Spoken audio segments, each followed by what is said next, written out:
Hi friends, welcome back to Jaya's recipes. എല്ലാവർക്കും നമസ്കാരം. അപ്പോൾ ഇന്ന് ഞാൻ സോയ മഞ്ചൂരിയൻ ആണ് കാണിക്കുന്നത്.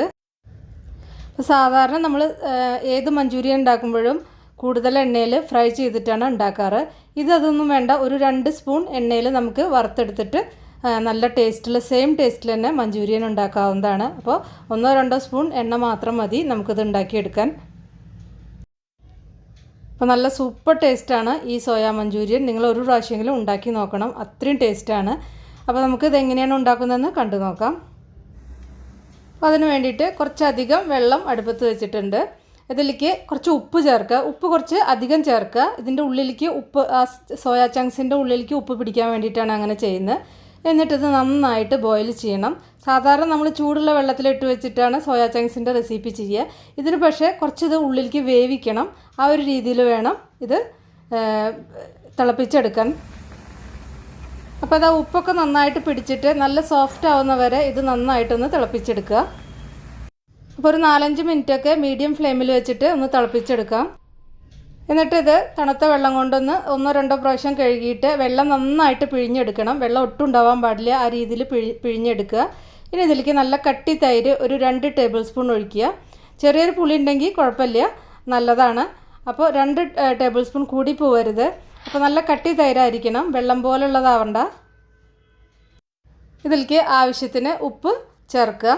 നമ്മൾ വേവിക്കുമ്പോൾ ഉപ്പ് ചേർത്ത കാരണം അതിനനുസരിച്ച് ഉപ്പ് ചേർക്കണം. പിന്നെ ഇതിലേക്ക് മുളക് പൊടി, കാശ്മീരി ചില്ലി പൗഡർ ചേർക്കുക. പിന്നെ കുറച്ച് എരിവുള്ള മുളക് പൊടി 2 കൂടി ചേർക്കുക. പിന്നെ ഞാൻ 1 ടീസ്പൂൺ സോയാ സോസ് ചേർത്തിട്ടുണ്ട്. പിന്നെ ഇതിലേക്ക് ചേർക്കുന്നത് മൈദയാണ്. അപ്പോൾ നമ്മളിതിൽ കോൺഫ്ലോർ ചേർക്കേണ്ട, മൈദയാണ് കൂടുതൽ നന്നായിരിക്കുക. അപ്പോൾ ഞാനിത് 2 വെച്ചിട്ട് ഉണ്ടാക്കി നോക്കിയിട്ടുണ്ട്. അപ്പോൾ മൈദ വയ്ക്കുമ്പോഴാണ് കൂടുതൽ ടേസ്റ്റ്. അപ്പോൾ ഒരു 3 ടേബിൾ സ്പൂൺ മൈദ ചേർക്കുക കേട്ടോ. പിന്നെ ഇതിലേക്ക് ഒരു 2.5 ടീസ്പൂൺ ജിഞ്ചർ ഗാർലിക് പേസ്റ്റ് ചേർത്തിട്ടുണ്ട്. ഇതെല്ലാം കൂടി ചേർത്തിട്ട് നന്നായിട്ട് മാരിനേറ്റ് ചെയ്യുക, നന്നായിട്ട് മിക്സ് ചെയ്യുക. ഇപ്പോൾ നിങ്ങൾക്ക് വെള്ളത്തിൻ്റെ ആ ഒരു നനവ് കൂടുതൽ തോന്നുന്നുണ്ടെങ്കിൽ കുറച്ചുകൂടി മൈദ ചേർക്കാം. പക്ഷേ മൈദ കൂടി പോവരുത്. ഇപ്പോൾ ഇത് നന്നായിട്ട് മാരിനേറ്റ് ചെയ്തിട്ടുണ്ട്. അപ്പം ഇത് റെസ്റ്റ് ചെയ്യാനൊന്നും വെക്കേണ്ട ആവശ്യമില്ല. നമ്മൾ മാരിനേറ്റ് ചെയ്ത ഉടനെ തന്നെ ഇത് ഫ്രൈ ചെയ്തെടുക്കും. അതിന് വേണ്ടിയിട്ട് 1 സ്പൂൺ എണ്ണ, 1 ടേബിൾ സ്പൂൺ എണ്ണ ഞാൻ ഇതേപോലെ നോൺ സ്റ്റിക്ക് പാനിലാണ് ഒഴിച്ചിരിക്കുന്നത്. എന്നിട്ട് സോയാ ചങ്ക്സ് ഓരോന്നായിട്ട് ഇതിലേക്ക് ഇടുക. എല്ലാം കൂടി ഒട്ടിപ്പിടിക്കാതിരിക്കാനാണ് ഞാൻ ഓരോന്നായിട്ട് ഇടാൻ പറഞ്ഞത്.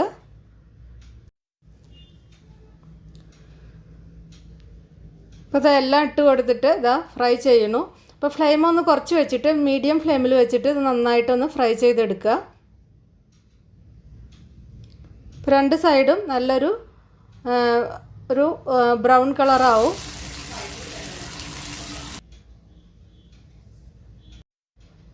അപ്പോൾ ഇത് ചെയ്യുന്നതോടുകൂടി നന്നായിട്ട് കുക്കാവണം, ആ രീതിയിൽ ഫ്രൈ ചെയ്തെടുക്കുക. ഇപ്പോൾ കണ്ടില്ലേ, നന്നായിട്ട് കുക്കായിട്ടുണ്ട്. ഇതുപോലെ ബാക്കി ഞാൻ 2 പ്രാവശ്യമായിട്ടാണ് ഇത് വറുത്തെടുക്കുന്നത്. അപ്പോൾ അതിൻ്റെ പകുതി വറുത്തെടുത്തു, ഇനി ബാക്കി പകുതി ഇതേപോലെ തന്നെ വറുത്തെടുക്കാം. ഇനി ആദ്യം നമുക്ക് ഇതിലേക്ക് വേണ്ട സോസൊക്കെ ഒന്ന് റെഡിയാക്കി വയ്ക്കാം. അങ്ങനെയാകുമ്പോൾ നമുക്ക് നമ്മുടെ പണി എളുപ്പമായിരിക്കും. ഇതിന് വേണ്ടിയിട്ട് ഒരു 2 ടേബിൾ സ്പൂൺ സോയാ സോസാണ് ഞാൻ ഒഴിക്കുന്നത്. അപ്പോൾ സോയാ സോസ് നിങ്ങൾക്ക് കൂടുതൽ ഫ്ലേവർ ഇഷ്ടമല്ലെങ്കിൽ സോയാ സോസിൻ്റെ അളവ് കുറച്ചിട്ട് ചെയ്യുക കേട്ടോ. അപ്പോൾ ഈ സോസിൻ്റെ അളവ് എന്ന് പറഞ്ഞാൽ എപ്പോഴും അത് നമ്മളുടെ ടേസ്റ്റിനനുസരിച്ച് കുറച്ച് നോക്കിയിട്ട് ചേർക്കുമ്പോൾ അതാണ് കൂടുതൽ നല്ലത്. ഇന്ന് ഒരു സ്പൂൺ വിനീഗർ ഒഴിച്ചിട്ടുണ്ട്. പിന്നെ 1 ടീസ്പൂൺ പഞ്ചസാര. പിന്നെ വേണ്ടത് കെച്ചപ്പാണ്, അതായത് ടൊമാറ്റോ സോസ് അല്ലെങ്കിൽ കെച്ചപ്പ്. അതൊരു 1-2 ടേബിൾ സ്പൂൺ. നിങ്ങൾക്ക് മധുരം കുറച്ച് കൂടുതൽ വേണമെച്ചാൽ ഒരു 2 ടേബിൾ സ്പൂൺ വരെയൊക്കെ ഒഴിക്കാം കേട്ടോ. പിന്നെ വേണ്ടത് 1 ടേബിൾ സ്പൂൺ റെഡ് ചില്ലി സോസാണ്. പിന്നെ 1 table spoon green chilli sauce. അപ്പോൾ ഗ്രീൻ ചില്ലി സോസ് തികച്ചും ഓപ്ഷനിലാണ്, നിങ്ങളുടെ കയ്യിലുണ്ടെങ്കിൽ മാത്രം ചേർത്താൽ മതി. ഇപ്പോൾ ഞാനതൊരു വലിയൊരു കടായിയാണ് ഞാൻ അടുപ്പത്ത് വെച്ചിരിക്കുന്നത്. അതിലേക്ക് ഞാൻ ആവശ്യമായിട്ടുള്ള എണ്ണ ഒഴിച്ചിട്ടുണ്ട്. ഒരു 2-3 ടേബിൾ സ്പൂൺ എണ്ണ ഒഴിക്കാം. അപ്പോൾ എണ്ണയൊക്കെ നിങ്ങൾക്ക് എത്ര വേണ്ടത് വെച്ചാൽ അതിനനുസരിച്ച് ഒഴിക്കുക. 1-2 സ്പൂൺ എണ്ണ ഒഴിച്ചിട്ടും നോൺ സ്റ്റിക്ക് പാനിൽ വെച്ചാൽ ഇത് ഉണ്ടാക്കിയെടുക്കാവുന്നതാണ്, ഒരു പ്രശ്നവുമില്ല. പിന്നെ ഇതിലേക്ക് 1 ടേബിൾ സ്പൂൺ വെളുത്തുള്ളി ചെറുതായിട്ട് അരിഞ്ഞതും 1 കഷ്ണം ഇഞ്ചിയും അതുപോലെ നന്നായിട്ട് കൊത്തി അരിഞ്ഞതും ചേർക്കുക. പിന്നെ പച്ചമുളകും ചെറുതായിട്ട് അരിഞ്ഞത്, അല്ലെങ്കിൽ നീളത്തിൽ മുളക് കടിക്കുന്നുണ്ടെങ്കിൽ നീളത്തിൽ അരിഞ്ഞിട്ടാലും മതി. ഒരു 3-4 പച്ചമുളക്, അതായത് എരിവിനനുസരിച്ച് പച്ചമുളകും കൂടി ചേർക്കുക. എന്നിട്ട് ഇത് ബ്രൗൺ നിറമൊന്നും ആവണ്ട. നമ്മൾ സാധാരണ മഞ്ചൂരിയനിലൊന്നും ഉണ്ടാക്കുമ്പോൾ അങ്ങനെ ബ്രൗൺ നിറമൊന്നും ആക്കില്ല. അപ്പോൾ ഒന്ന് നന്നായിട്ട് അതിൻ്റെ ഫ്ലേവറൊക്കെ എണ്ണയിലേക്കൊന്ന് നന്നായിട്ട് ഇറങ്ങി വരണം. ആ സമയത്ത് ചെറുതായി അരിഞ്ഞ വലിയൊരു സവാളയാണ് ഞാൻ ചേർത്തിരിക്കുന്നത്. കുറച്ച് വലിയ സവാള തന്നെയാണ്. അതും കൂടി ചേർത്തിട്ട് ഇതേപോലെ ഫ്രൈ ചെയ്യുക. ഇതൊക്കെ ഞാൻ ഹൈ ഫ്ലെയിമിൽ വെച്ചിട്ടാണ് കേട്ടോ ചെയ്യുന്നത്, ഫ്ലെയിം കുറച്ചിട്ടല്ല ചെയ്യുന്നത്. ഇപ്പോൾ ഫ്ലെയിം ഹൈയിൽ തന്നെ വെച്ചിട്ട് ചെയ്യാൻ ശ്രദ്ധിക്കുക. പിന്നെ ആവശ്യത്തിന് ഉപ്പ് ചേർക്കുക. പിന്നെ ഇതിന് ചേർക്കുന്നത് കുറച്ച് സവാളയും അതുപോലെ തന്നെ ക്യാപ്സിക്കമാണ്. അപ്പോൾ സവാള ഒരു മീഡിയം സവാള ഇതേപോലെ ക്യൂബാക്കിയിട്ട് കട്ട് ചെയ്തിട്ട് അതിങ്ങനെ ഓരോന്ന് അടർത്തി എടുത്തിട്ട് വേണം ഇതിലേക്ക് ചേർക്കാൻ. പിന്നെ ഒരു ക്യാപ്സിക്കത്തിൻ്റെ പകുതി ഞാൻ ചേർത്തിട്ടുണ്ട്. ഒരു വലിയ ക്യാപ്സിക്കത്തിൻ്റെ പകുതിയാണ് ചേർത്തിരിക്കുന്നത്. ക്യാപ്സിക്കം സവാളയും ചേർത്ത് കഴിഞ്ഞാൽ വെറുതെ ഒരു 10 സെക്കൻഡ് മാത്രം ഒന്ന് വഴറ്റിയാൽ മതി. അത് സോഫ്റ്റ് ആവാൻ പാടില്ല, നല്ല ക്രഞ്ചി ആയിട്ടിരിക്കണം. അപ്പോൾ ആ ഒരു രീതിയിൽ വേണം. ഒരു 10 സെക്കൻഡിലും കൂടുതൽ അത് വഴറ്റരുത്. എത്രയും പെട്ടെന്ന് നമ്മൾ അതിലേക്ക് സോസ് ഒഴിച്ചു കൊടുക്കുകയാണ്. സോസും കൂടിയും ചേർത്തിട്ട് അതാണ് വഴറ്റുക. ഇതിലേക്ക് ഞാൻ 1 കപ്പ് ചൂടുള്ള വെള്ളം ഒഴിക്കുന്നുണ്ട്.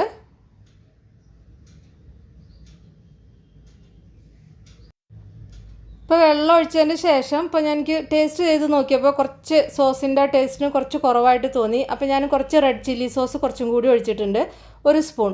അപ്പോൾ നിങ്ങൾ നോക്കുക, നിങ്ങൾക്ക് ടേസ്റ്റ് പാകമാണെങ്കിൽ പിന്നെ ഒഴിക്കണ്ട, അല്ലെങ്കിൽ കുറച്ചും കൂടിയും ചേർക്കുക.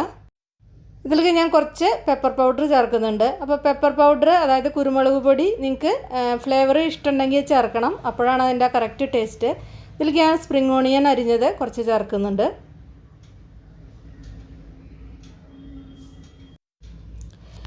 ഇതിലേക്ക് ഒരു 2 ടീസ്പൂൺ കോൺഫ്ലോർ കലക്കിയതാണ് ഞാൻ ഒഴിച്ചത്. കോൺഫ്ലോർ കലക്കി കഴിഞ്ഞാൽ നമുക്കത് ആ ഗ്രേവി ഒന്ന് തിക്കായിട്ട് കിട്ടും.